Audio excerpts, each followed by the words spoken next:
Inihayag ng Employers Confederation of the Philippines na hindi kasama sa panukalang 200 piso na dagdag sahod para sa mga magagawa sa pribadong sektor ang mga magsasaka, driver at mga iba pang nasa informal sector. Si Prince Tripoli sa report.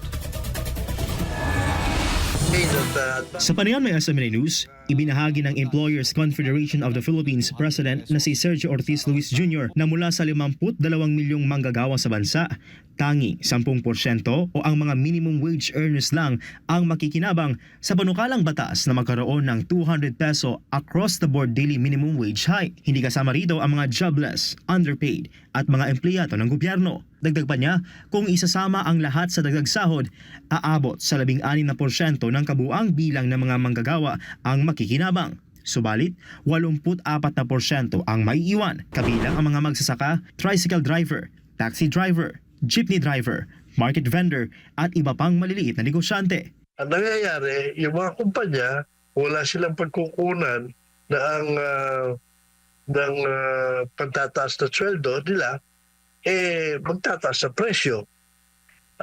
Kung kaya pa ng merkado, bilhin. Kung hindi na, magbabawas ng tao. At kung hindi kaya, magsasara. Sa halip na ibatupad ang across-the-board wage hike, iminungkahi ni Ortiz Luis na ipaubaya ito sa wage board na siyang may mandato na pag-aralan at itakda ang tamang taas sahod sa bawat rehiyon. Paano na ngayon itong mga hindi nabiyayaan ng 200 pesos? Kaya nga nagrereklamo na yung mga farmers, nagrereklamo na yung mga drivers. Lalo sila magrereklamo. Magagalit sa mga yan sa kanila. Iniisip nilang progressive na may madaling sabihin, tataasan ang sweldo ng manggagawa. Small percent lang yung ina-address nila.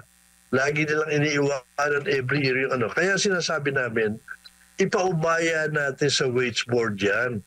Yan tinatag din naman ng legislature. Bakit all of a sudden bigla na mapapasukan? Dagdag pa ni Ortiz Luis, kung isasama sa ayuda ang 14 na milyong manggagawa na hindi sakop ng dagdag sahod, bilyong piso na wala sa budget ng pamahalaan ang kakailanganin. Ginamit niya bilang halimbawa ang ayuda noong pandemya kung saan halos 25 bilyong piso lang ang nailabas ng gobyerno na tumagal lang ng 3 araw. Ipinunto rin niya na hindi tamang ikumpara ang kasalukuyang sitwasyon sa mga nagdaang dekada dahil magkaiba na ang inflation, employment rate at ekonomiya noon kumpara sa ngayon.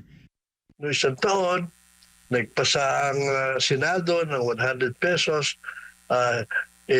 Pinipilit nila pero lahat ng economic managers ng gobyerno tutol.